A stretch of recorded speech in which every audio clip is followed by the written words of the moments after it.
Yeah, well, I'm looking forward to this. I would say my last job, I was part in the nursing ed department. They called it Department of Professional Education, and really got a chance to work with nurses and enjoy them and learn about what they do and so forth. And being in ATA, we have a write-up of our club every issue based on our newsletters about what's happening, who's speaking. It's Chapter Chatter, and Anne has been the editor of that for many years, giving us really good publicity, and other clubs as well.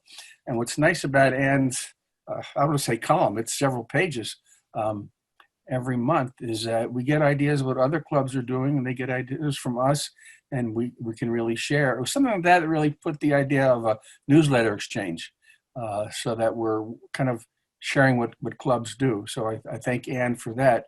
And Anne, maybe you can tell us a little bit when you start about your nursing career. But she's been a nurse, I guess, since 1978. Yes. Wow.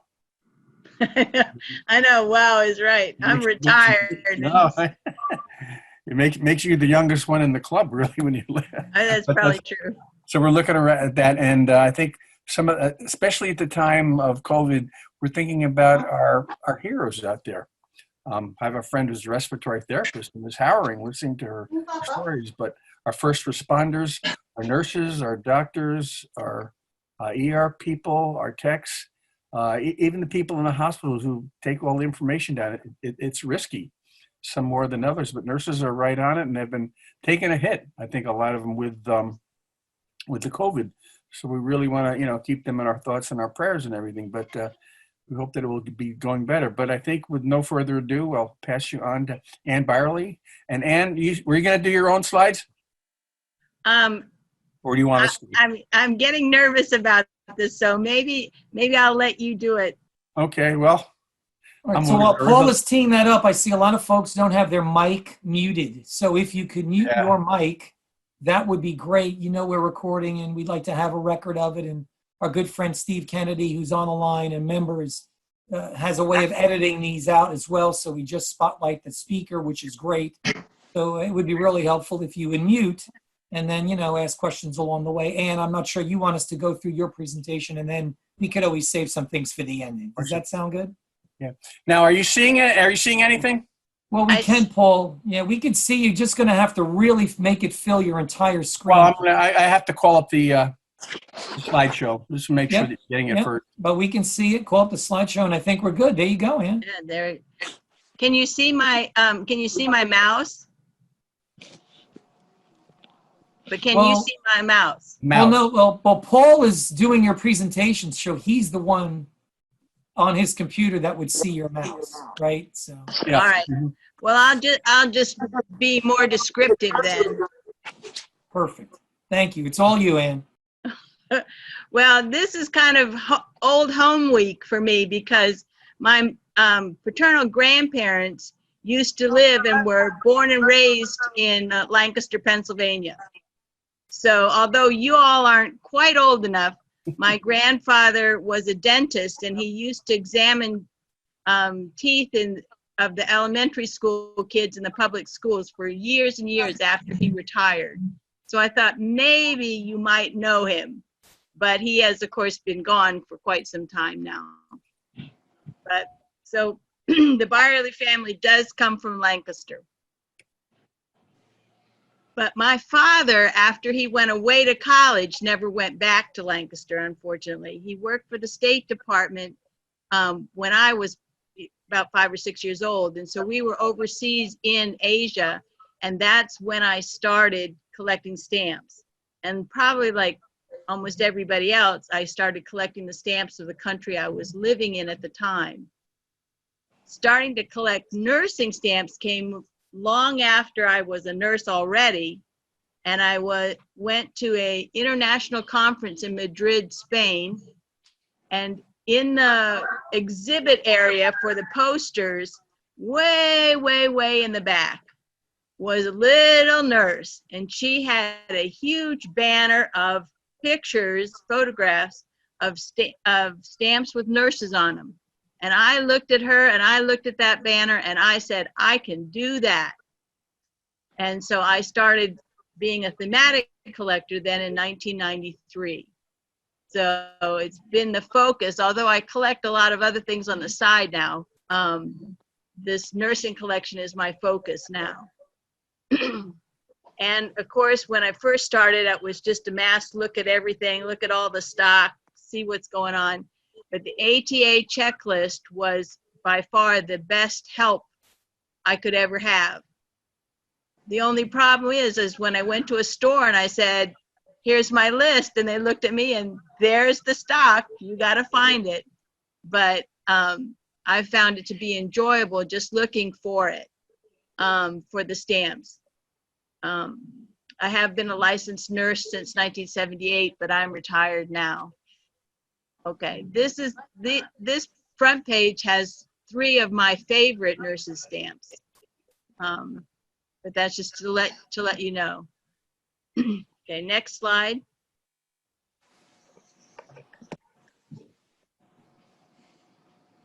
Next. Paul, next slide, you just have to hit your space bar or your down arrow, and that should advance it for you. Yeah, I was doing. There I think we're good then. Okay, it's good. This is just the definition that the American Topical Association uses. The topical and thematic collectors develop themes or storylines based on image or subjects of the collected stamps. They assemble their collection according to the themes or topics instead of by country. And that's just basically everything else. If it's not by country, it could be part of a country, it could be part of an idea within a country. But that's what a thematic collection is. I've put in examples examples here because we all talk about exhibiting at stamp shows and stuff, and then we don't explain further what we should be exhibiting or how we can exhibit. So I've thrown in a lot of examples. Most of these pictures I just grabbed off of eBay, but I own them myself. I just didn't scan them from my collection. So deluxe proofs and specimens. Specimens is the trial stamp before it's actually been issued.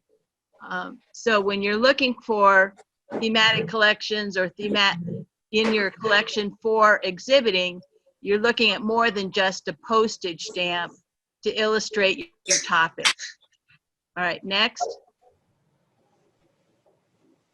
Okay, so philatelic elements for exhibits. I just want to bring to your attention that on the American Topical Association website, there is an article that lists all of these elements that you can use. And technically in an exhibit, each page should have 2 different elements on the page.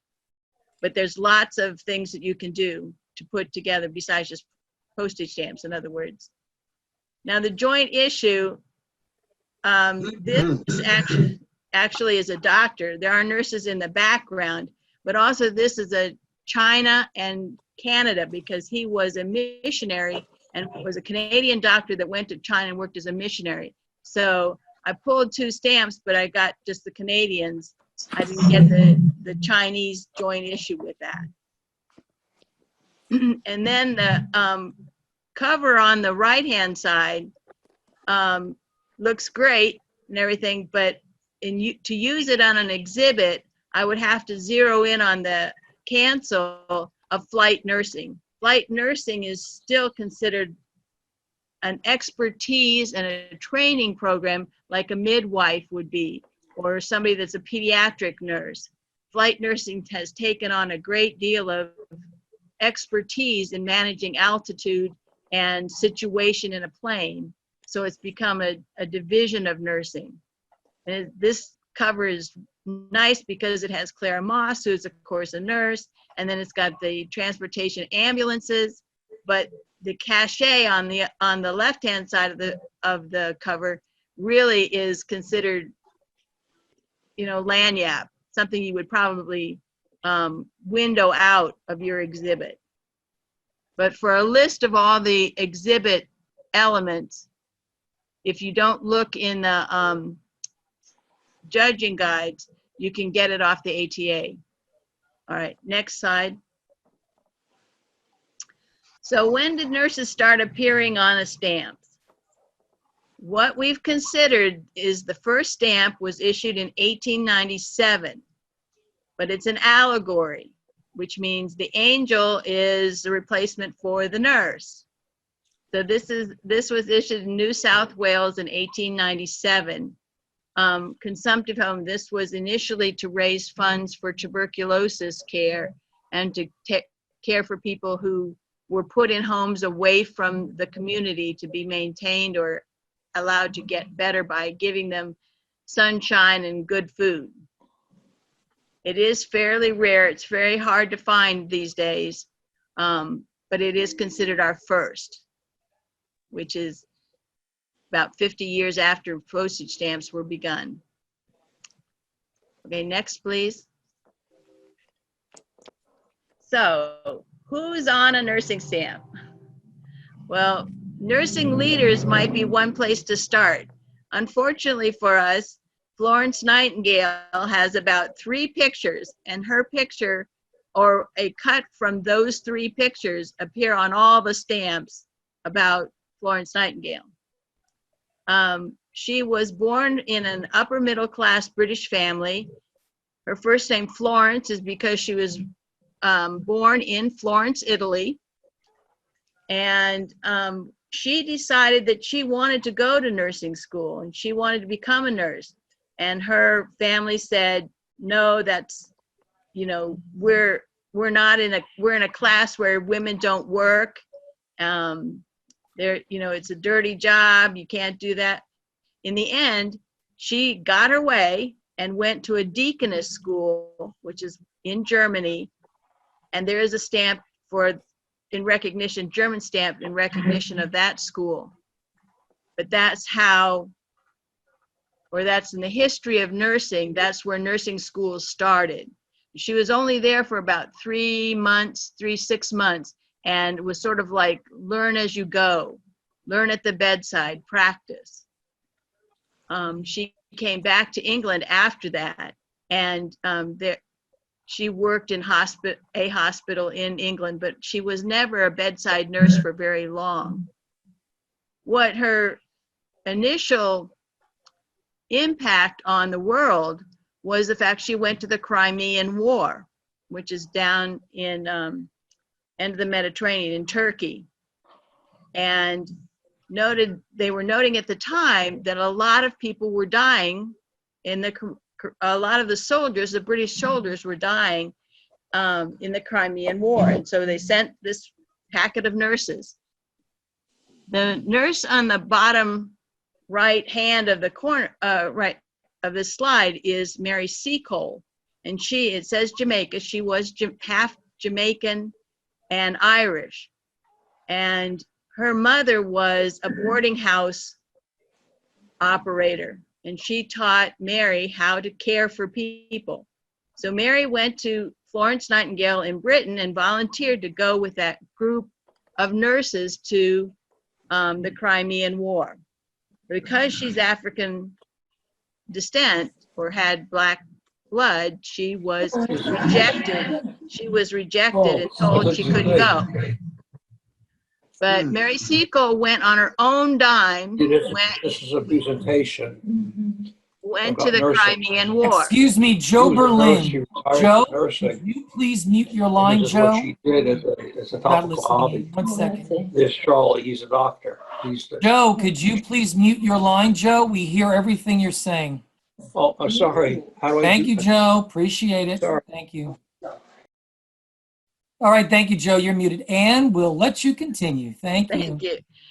Mary Seacole actually went on her own to the Crimean War, and she actually set up like a boarding house.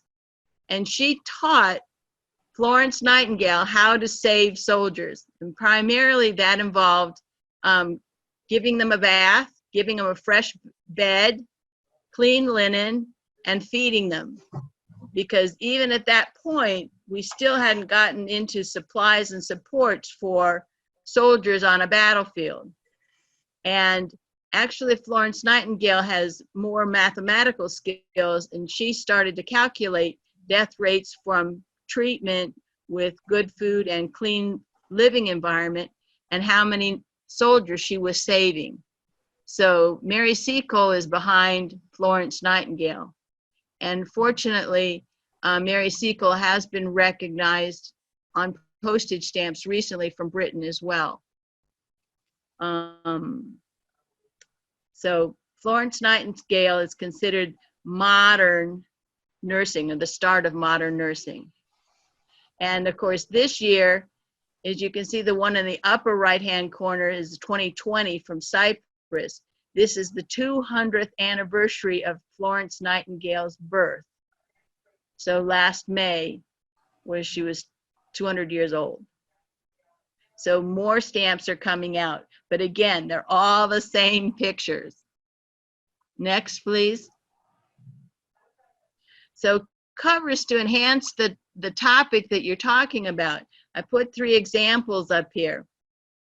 The one from Florence Nightingale is in the right-hand corner, and it is probably the best one to put in an exhibit because you can see in the lower left-hand corner, she's actually signed it.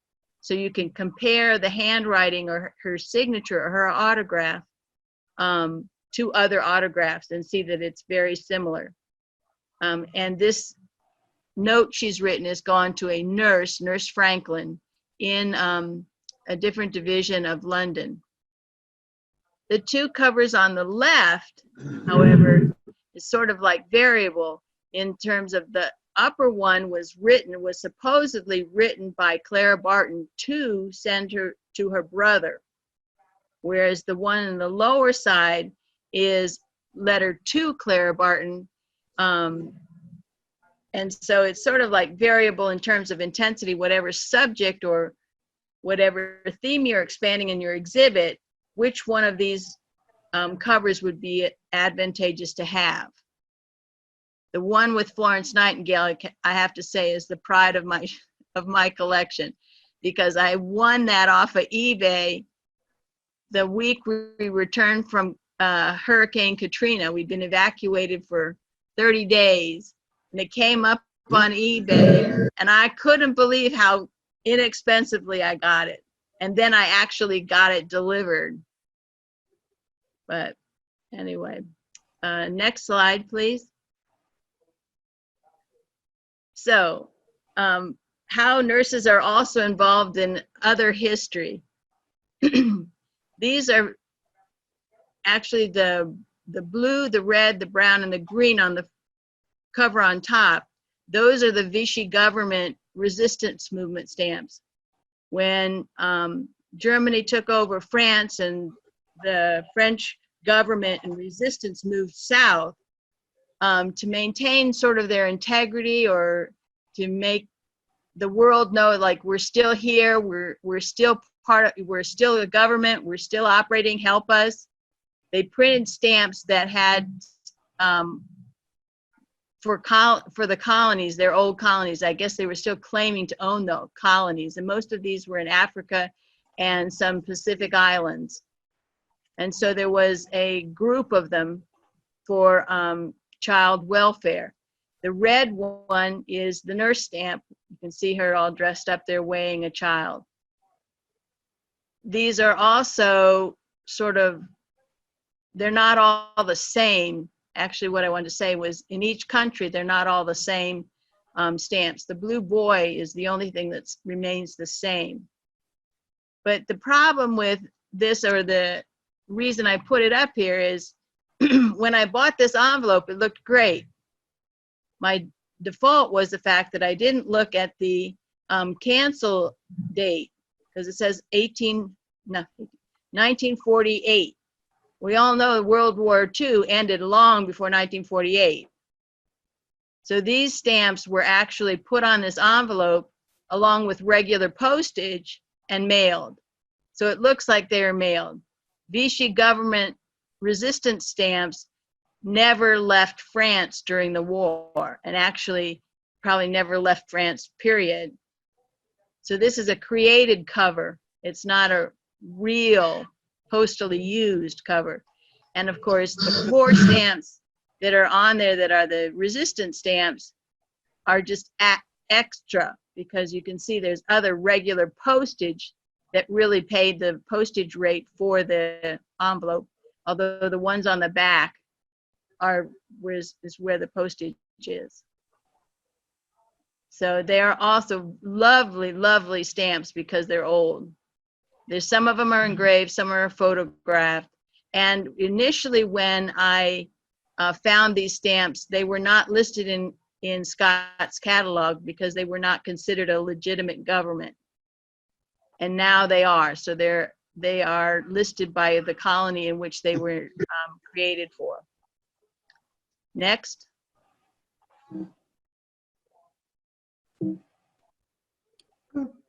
Next. Oops, too far. Oops. Back up. Hey. Oh, Wow. there we go. All right. Well, here's another postal history for you. Many of you might remember getting stamps in the left lower hand corner. You went to the department store and they had a stamp collecting section, and you could buy a little sheet that had 15, 20 stamps on it, paid 50 cents for them.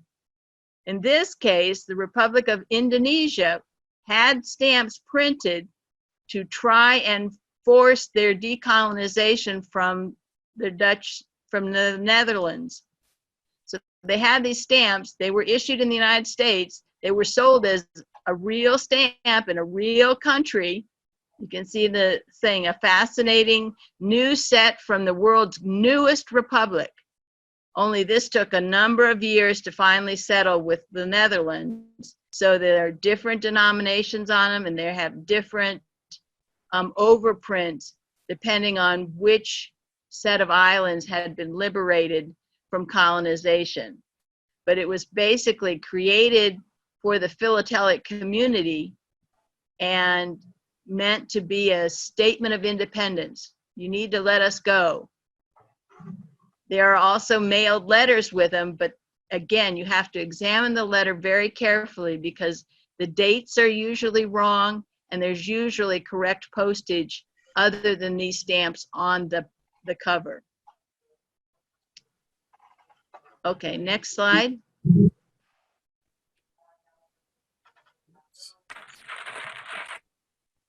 Too far. Okay, there we go. Okay, the first day cover on the top is a Rensselaer cover.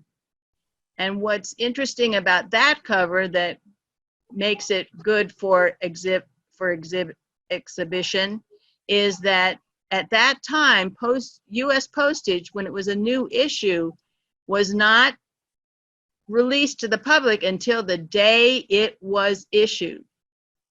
And people were surprised that Rensselaer was able to come out with a cachet on a first day cover that so resembled the stamp itself, when technically that was privileged information that was not available to the public. No, nobody ever confessed to being the snitch that got him the information, but he got himself in trouble several times with that. Makes them also much more expensive as far as covers go, as first day covers. The lower left-hand corner is kind of a strange one. This is Mary Ann Bickerdike recognition. But again, she was a nurse in the Civil War times. It's not in a stamp. It'd be difficult to use an exhibit unless you can work it in some way. But this one is in recognition of the statue in Galesburg, Illinois, in which Knox College is placed. So again, it's also divorced from the regular battlefields that we recognize in the Civil War. It does have a nursing student stamp on it, so there's some underlying ties to it.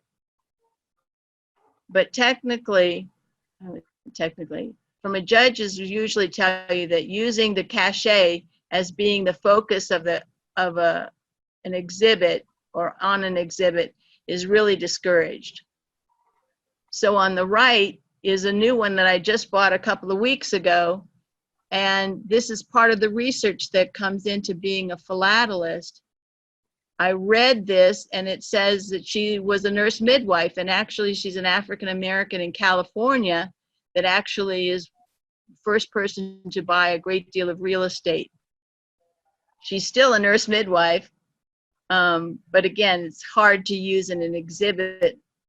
I love having the cover, but it's not exhibit worthy.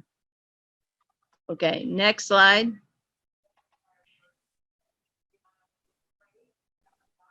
So, who is a nurse? This is still a big question. I worked with, well, I started out going to stamp shows, and I kept finding that the one stamp I wanted was gone out of the set. And the dealers would tell me, oh, there's so many nurses looking for these stamps. There's so many nurses. So, well, where are these nurses? I'd like to meet these nurses. And nobody had any contact or list. So I set up my own list and finally found one nurse, well, not just one nurse, one American nurse that lives in Michigan. So now every time I get a stamp that I'm not sure whether it's a nurse or not, I shoot her a copy of what I have and ask her, does she agree with me or not? But basically, we're looking at educated or trained as a nurse. That made a big difference in the Army Nurse Corps. You had to have had some kind of training in order to be employed in the Army Nurse Corps.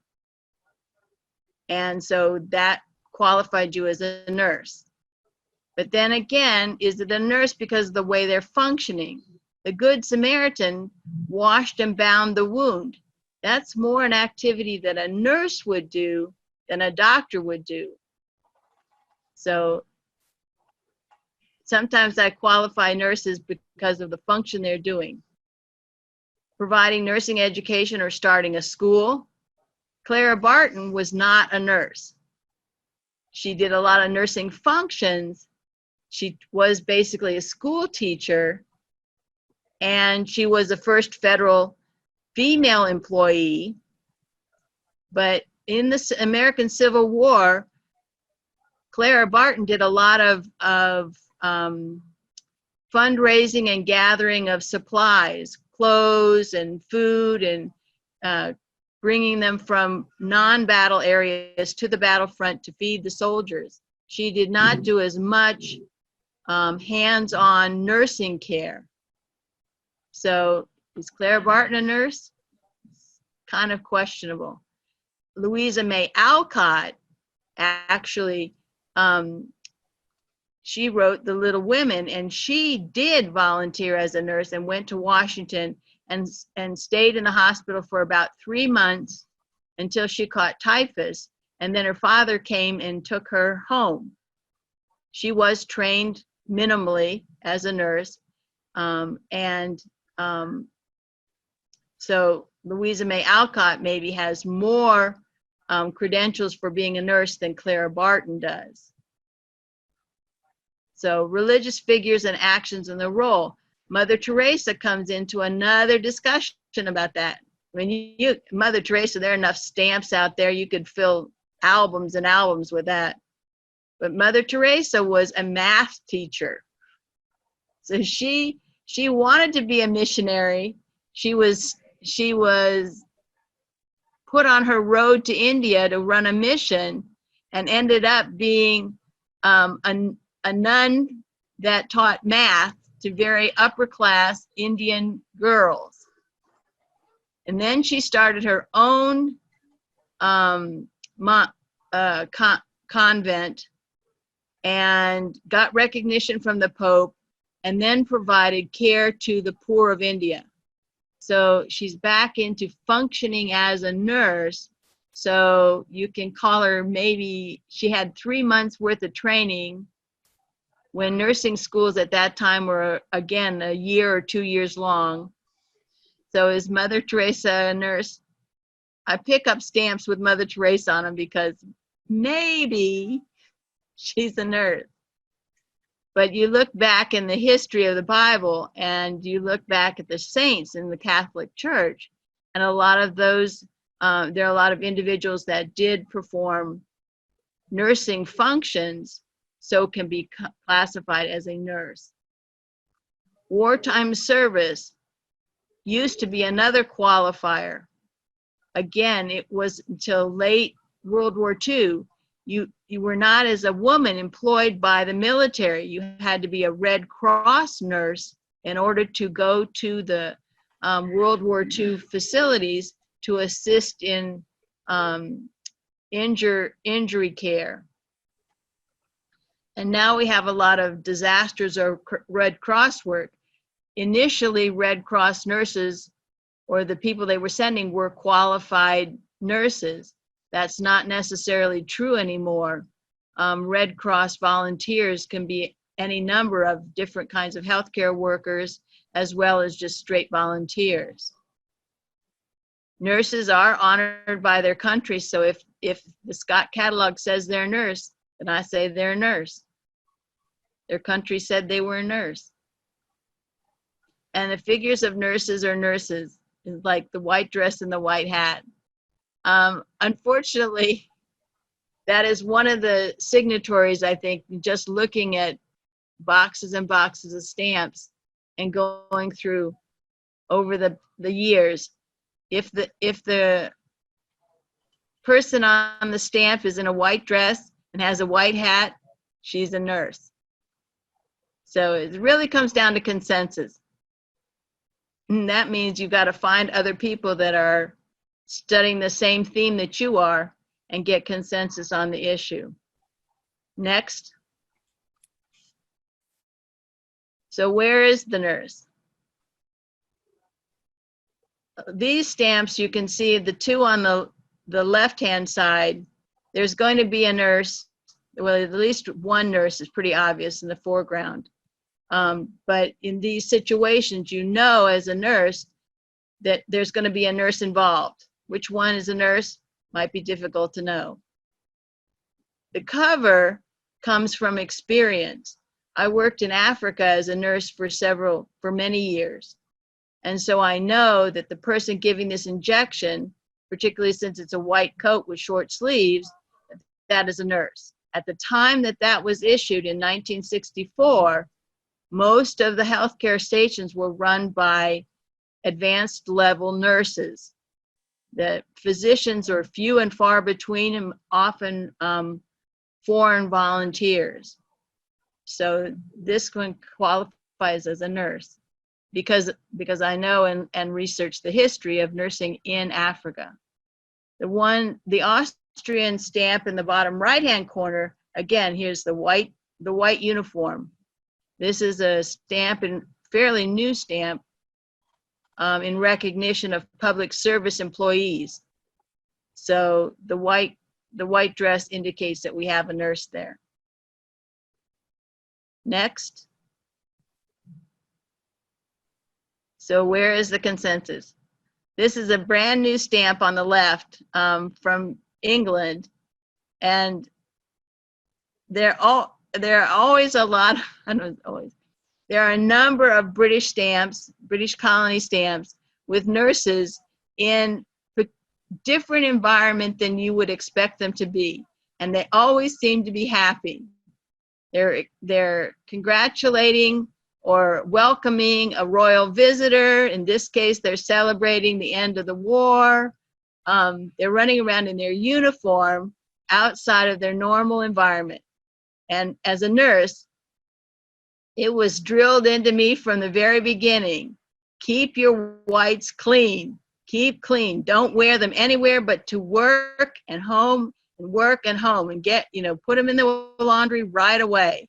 And yet the British sisters are gallivanting all over in their white uniforms and still keeping clean. But okay, so to develop consensus, search for study groups. ATA has study groups. For nurses, I was member of the medical topical collection study group for a long time, which helped. It included a lot of doctors, included all doctors, and there weren't any nurses there, but you can establish your own group with, I think the ATA says you have to have at least 6 members in order to declare yourself as an official study group. Reading literature, you can, labels on articles. Some of that is history, that you are told who's the nurse or what the nurses were doing. One thing I would like to emphasize to y'all is call a meeting at a regional or national show, stamp show.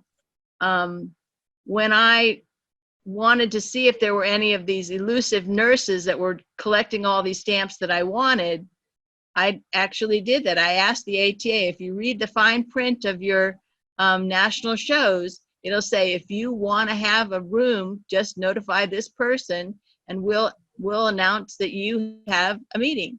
So I put an ad in and said I was looking for nurses that are collecting nursing philately. Got a room and went to that room and waited. I got one father of a philatelist that was going to a different meeting and said, this should be entertaining for him.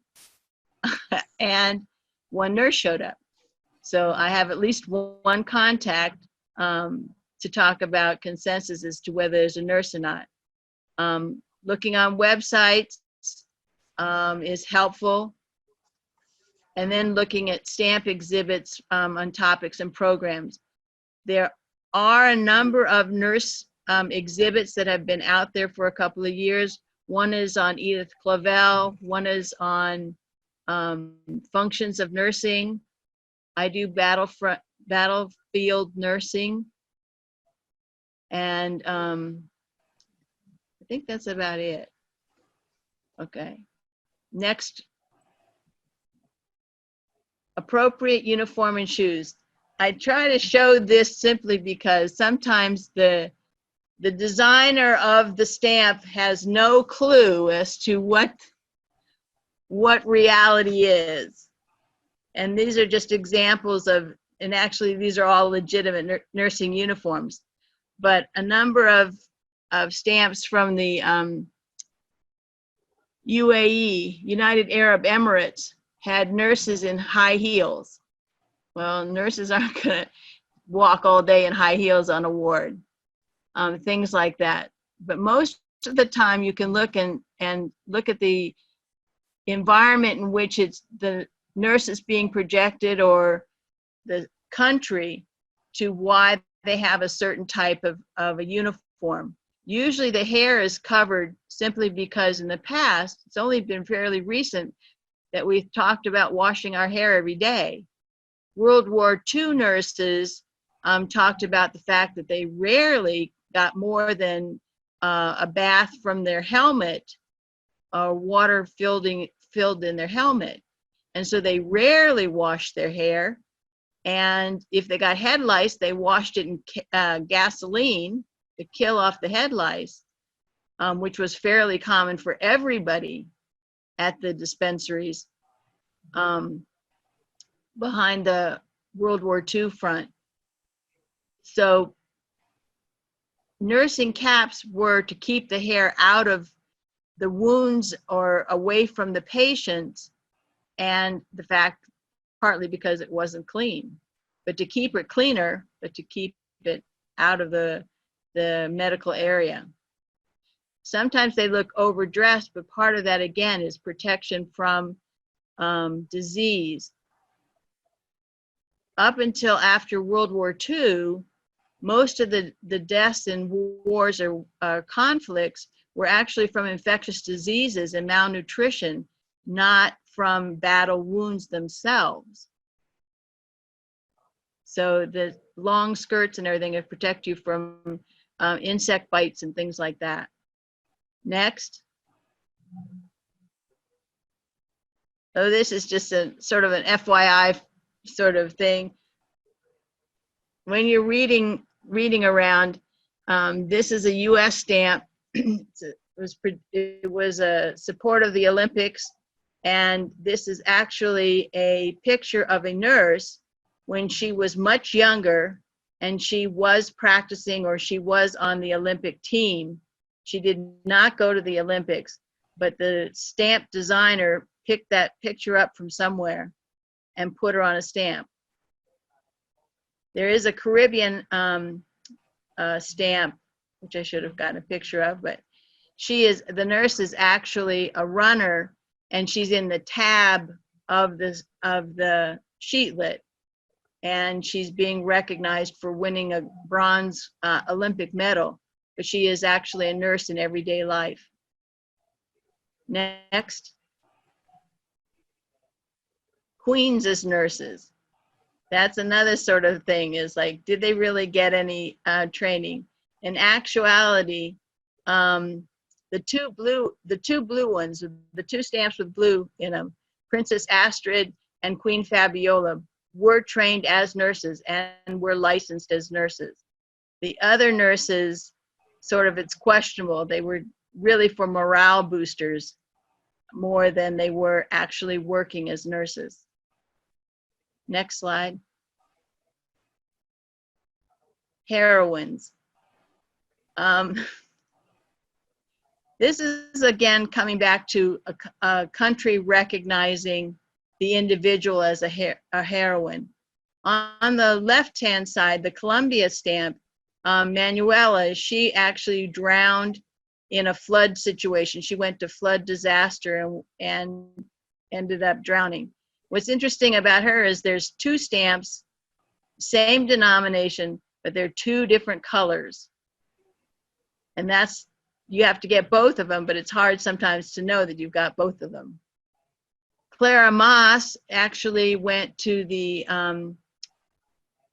Cuban Spanish-American War and was the only nurse, the only woman to die of the yellow fever study after war happened.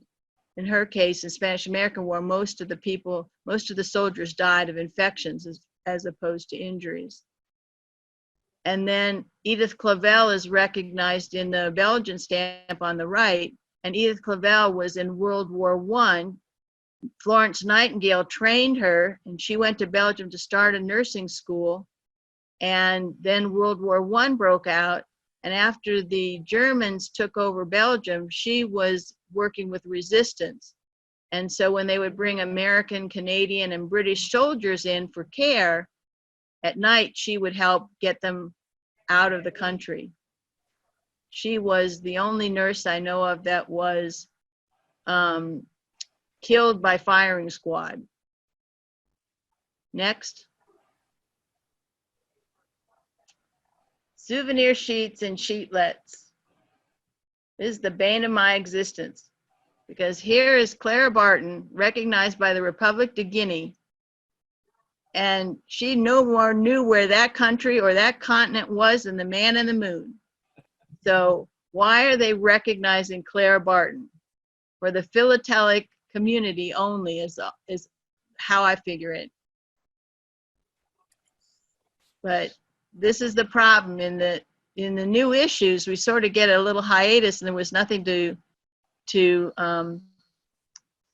stimulate new issues, and so they're suddenly creating a bizarre issue now. And I know in the Republic of Guinea, there are very few literate people that are going to send letters anywhere. So these stamps were not created for anything but philatelics, philatelists. And there sort of gives Clara Barton sort of condensed history there.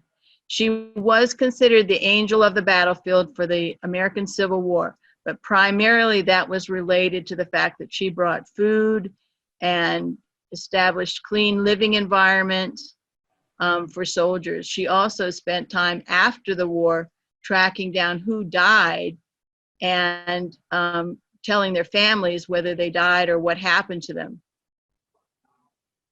Okay, next.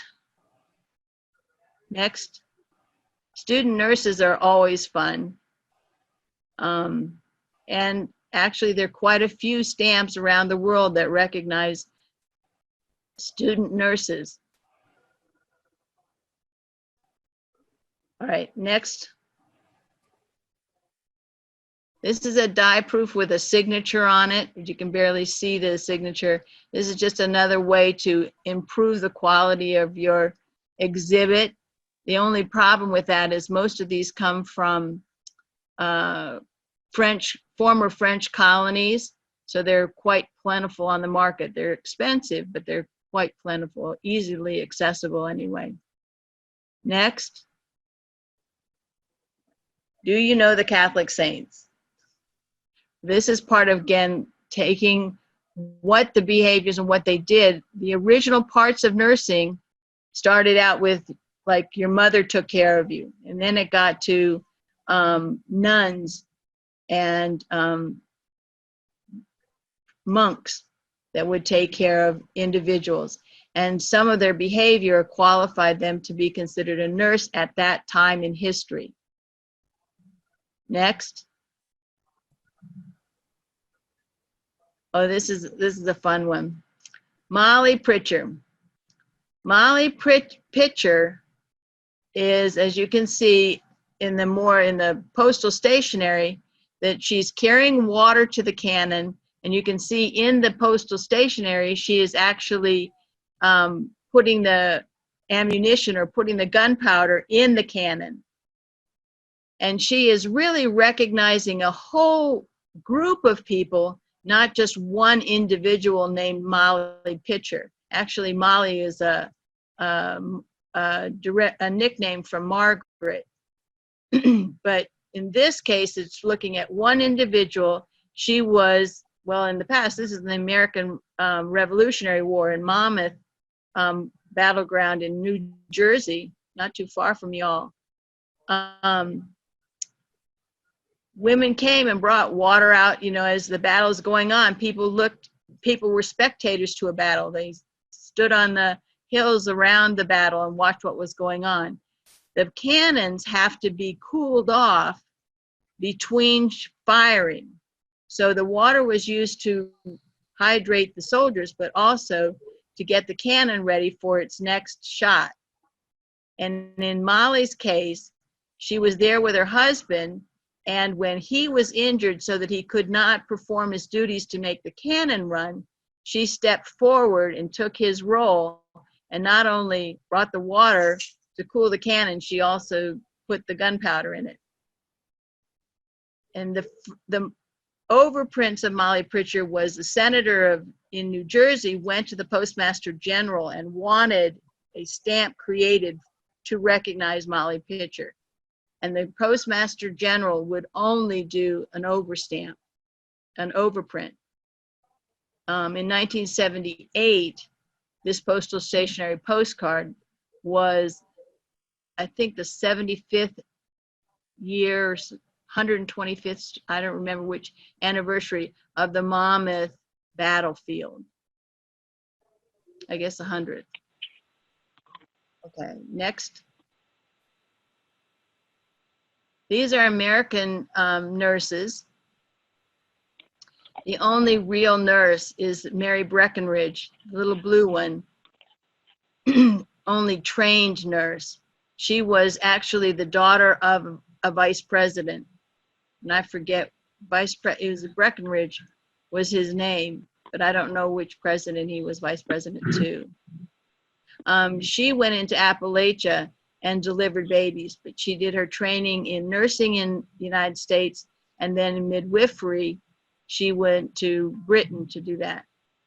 And she rode a horse and ran around and delivered babies in Appalachia because she heard the death rate was so high. And so they cured it, or they cleaned it up. All right, next slide. So watching for overprints. The one that's of interest is on the right-hand side, is that was originally printed as a semi-postal stamp. And then Yugoslavia was actually recognized as a country, and the overprint made it number 15 in the recognized country of Yugoslavia. The Honduran stamps in the bottom, the ones without the gold overprints are harder to find, and those were the original stamps that were issued. by that country. Okay, next slide. Semi-postals. Nurses are recognized a great deal in the semi-postals, and as you know, semi-postals are there for raising money for some issue. You often see it's for refugees after a battle or tuberculosis care. The United States did one on breast cancer. They've got the military dogs now. And Turkey, particularly after the Crimean War and through to modern day, they have certain days in which you have to put a semi-postal stamp on your mail in order for it to be mailed on that particular day or during a particular time. The French semi-postal at the top was my $1 stamp that turns out to be a $100 stamp. I was looking through a dealer's sort of grab bag, and I found the stamp. Again, we're identifying a woman in a white dress with a white cap on. And so I paid my $1, and then I spent days trying to figure out where it was in the Scott catalog. I don't know if any of you ever knew, Dr. Amin was a doctor and a dealer out of San Antonio, Texas. So I snuck into the stamp show and I showed it to him, and he knew right away, told me right away what the semi-postal number was and what country it was, everything, the minute he looked at that stamp. But they sell today even on eBay for about $100. Okay, next slide. Cinderellas and fundraising stamps.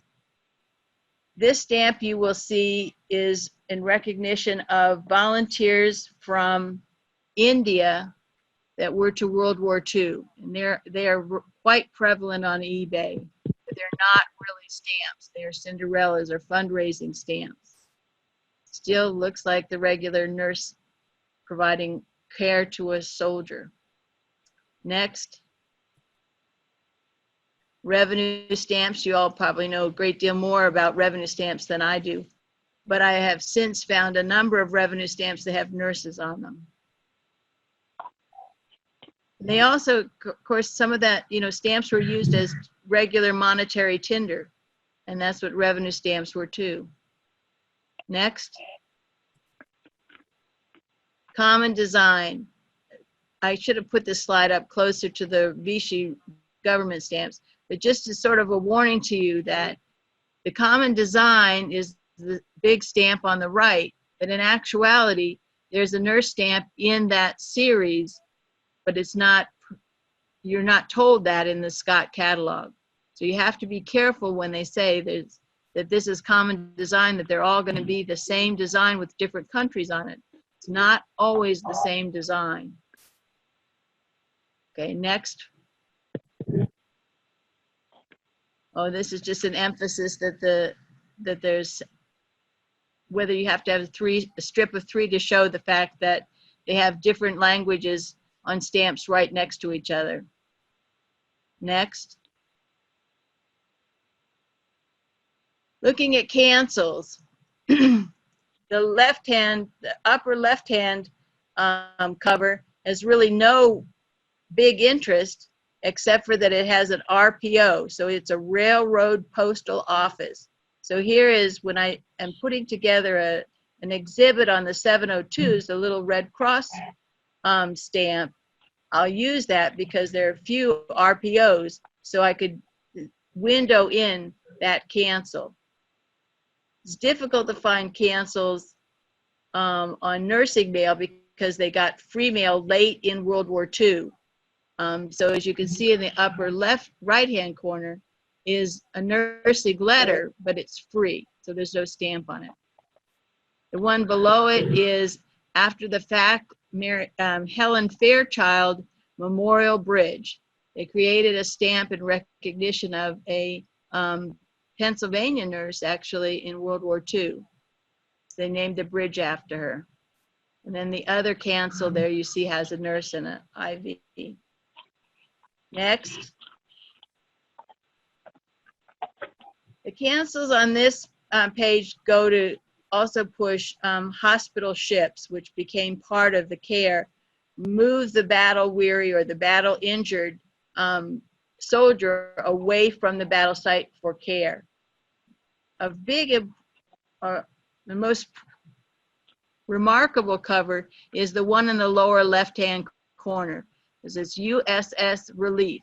That is the first American hospital ship, and it is also signed above with the postal clerk's signature, and then the two postal workers on that ship put slogans in the slash lines from the cancel. So it says peace on earth, and that was later outlawed. So these covers are more expensive because they put those slogans to be recognized, but it was later outlawed.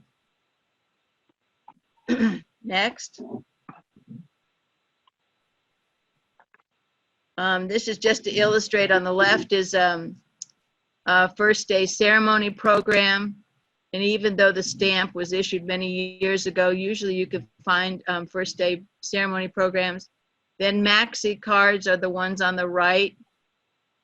This is a situation where this is an Australian nurse, was the only female survivor when this ship, this Australian hospital ship, was sunk in World War II, I'm sorry. But you'll notice up in the right-hand corner, who's the woman on her, would be her left. Our right is Eleanor Roosevelt. Next. Fakes and errors. As odd as it may seem, nurses on stamps actually have fakes and errors, and these just show some misperforations, which would normally be considered printer's trash. But it helps enliven your exhibit. Next. Oh, these are my 702s. 702s have a roving red cross. It's because they were laid out on a and printed with a black, allowed to dry, laid out again, and then they ran the roller to print the red cross. And depending on how carefully they laid and printed the stamps, where the red cross would appear. In the center of this circle of stamps, you'll see there's no red cross at all. Within the last 2 years, Europeans, I think refugees, actually myself, but have managed to remove the red cross.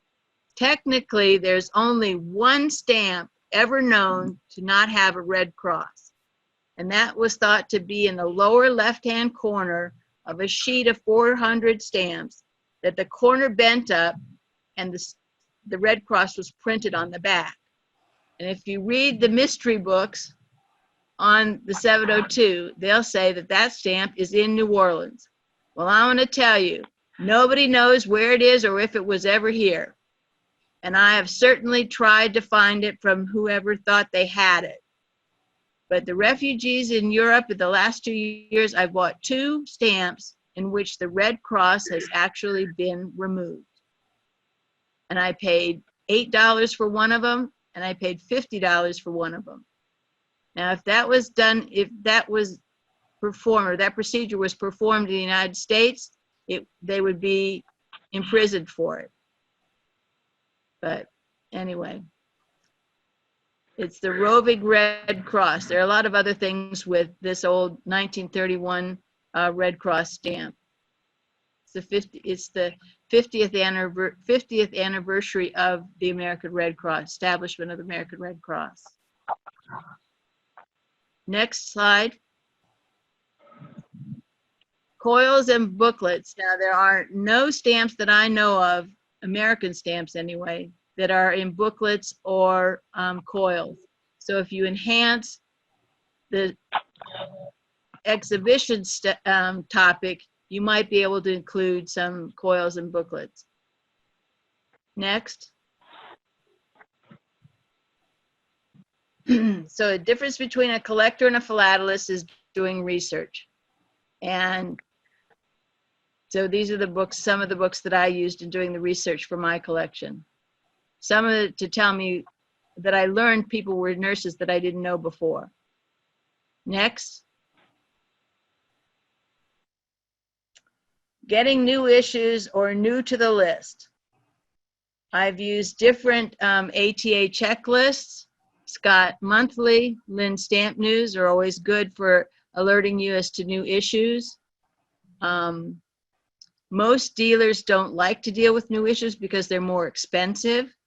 But if you find a good dealer, I have a dealer I use, Smith Stamp Store out of Milwaukee, does a lot of new issues for me. And because I show an interest and I buy a lot of stamps from him, he stocks more nurses stamps for me. Reading the literature. I think okay, next slide. I don't want to get ahead of myself. This is the other advantage. COVID-19 has been a wonderful thing for me on eBay because a lot of countries are putting out stamps with nurses on them because of COVID-19. Be careful. You know, this one is Alan Brash did a program for the St. Louis Webster Grove Stamp Club, gave a program earlier this summer, and he showed a website of this Albanian who did the new issues on the coronavirus. And I saw this stamp on the right and just loved it. Oh, I just had to have that stamp. I spent hours and hours and hours going through eBay and scanning pages looking for it.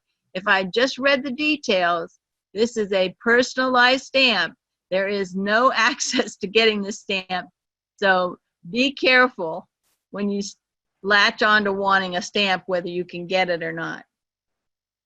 But I have had a great time with new issues on coronavirus. Another impetus for printing stamps with nurses on it. Next. Well, as dealers recommended to me after I had shopped all their stocks for a number of years, was developing and growing your program or your collection to include other aspects that support your issue or support your theme. So there's the 702s, hospital ships and ambulances and trains and stuff like that you can add. Next. So this is the joy of collecting and finding the stamp that you've been looking for is what I've been using my quarantine time for. This is a package I got from Macau that took 3 months on a ship from Macau so that I could get my stamps with nurses on them. And actually they had a very nice sheet. It was a very nice sheet of nurses. But it's been fun because now I wait and look for the mail to be delivered. Next. And then, of course, every day there's somebody's putting out a stamp with a nurse. And as in the right-hand stamp, you can see the drawing of this child's drawing of first responders. And this is Alderney. This is one of the islands around England. And there are probably about 6 to 10 children's drawings of nurses on stamps. So nurses on stamps happen every day. And it's nice if you have a big pandemic to stimulate growth. And that's it. Guess it was a little bit longer than I expected. So if you have any, so we're finished. I'll leave this up for a minute if anybody had any questions regarding any of your stamps. Does anybody have any questions there? We even had, for Dave, we had odds, freaks, and oddities and errors. Yeah. Yeah, I'll point out those probably were not printer's waste. No. Oh. And I Well, also like to mention there was Azad Hind stamps from India. The Azad Hind was a group formed more or less during World War II by the Nazis to promote Indian independence and basically try to disrupt the British war effort. Gotta love I them. didn't know that. What questions do we have? So Anne, question, you have now, there was an original checklist with the ATA for nurses and you went and redefined it and then have Well- updated that to include your new definition, or is there still flexibility? I'm curious how Oh, you've- yeah. ATA is very, very flexible. I took the first list on the ATA list, and then I added to it as I increased it. It ended like in 1990 something, and then I added to it. And a couple of years ago, I sent them a new one, but they really want checklist to be a list that's short enough that you can start a collection with it, not looking at it as the end all to be all list. So as you get together with a group, if you have a study group, then you can create that or share your lists with each other if you want the end all to be all list. And you know, the ATA has special stamp identification numbers, and so it's pretty intensive. So you really want to start with a short list first. And then what you have shown, clearly, you've shown that you can clearly go off in so many different directions and subcategories and continue to enhance and grow it, which I think is one of the great pieces about what you've shown here, right? So it is endless and limitless, and you can go beyond just a stamp and a cover, and you can include so many other objects that are related to the topic that you've chosen, right? Right, and I would say that mostly it was stamp dealers that encouraged me to do that. When I was shopping the stamp shows along the Gulf Coast into Texas, it got to a point where nobody had anything I wanted. And they said, well, you've got to expand what you want then. And that still makes for a positive stamp show visit. And I think the value of the virtual stamp show with the APS and ATA and the FDCs this summer was that they had far more presentations and lectures and programs, so that there was more to going to the stamp show than just buying stamps. Although I like to do that, I'm used to more conventions that have more learning sessions attached to them. And that's been the advantage too of the pandemic. I mean, there is some weeks when I go to eight or nine Zoom educational programs through the APS or ATA or clubs like yourselves. And I'm learning a lot more than I ever knew about philately, all electronically, and never leaving my living room. So there's been all kinds of advantages. But it's the thrill of finding a stamp that you were looking for or had on your want list, and suddenly it comes in the mail. I don't know. It's just the excitement about it. Well, we all share your excitement, and I think we're all waiting for the the mail person to come by and drop us something, big or small. We all can't wait to open it up. I got to tell you, that's for sure. I'm glad to hear I'm not the only one. No, George, you're not the only. I see 30 some odd plus smiling faces when something's coming in the mail. That's for sure. I know. And Anne, you were saying that there's only a few of you as nurses who collect? I have found a very, very few nurses. I've had contact with a Spanish nurse that I saw her original banner in Spain. She now teaches at the university in Madrid. And then Diane Loyles, she's a BA nurse in Michigan. Merlin, I've forgotten her last name. She's a Canadian nurse that actually printed a checklist. And those are the only really 3 people that collect nurses. So I don't know where all these dealers kept saying, oh yeah, the nurses, everybody's collecting nurses. Yeah. I haven't found them. Well, maybe, at a nursing conference, you could put up like an exhibit frame with some stamps on it and business cards, and like you were kind of caught, you might catch a few more that way. Well, I've had more requests. I've had requests. I made a list of all the Florence Nightingale stamps. I've had a lot of people request that.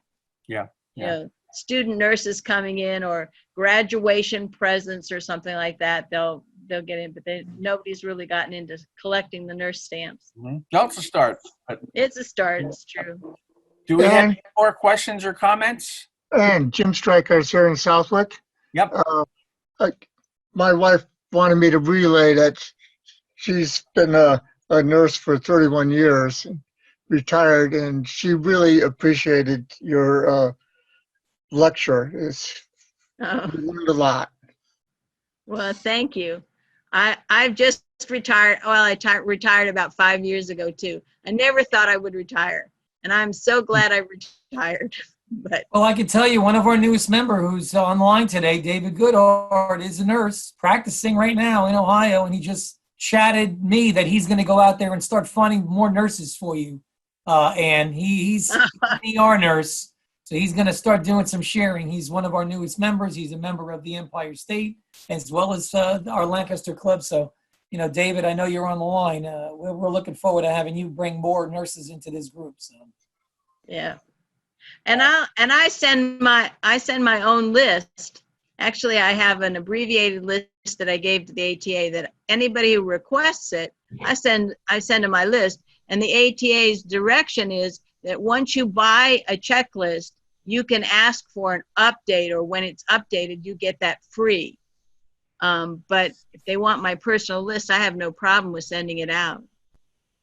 That's great. Thank you, man, for sharing too. Paul, do you want to stop sharing the slide deck if no one wants Ready to to see go? stamps? Yep.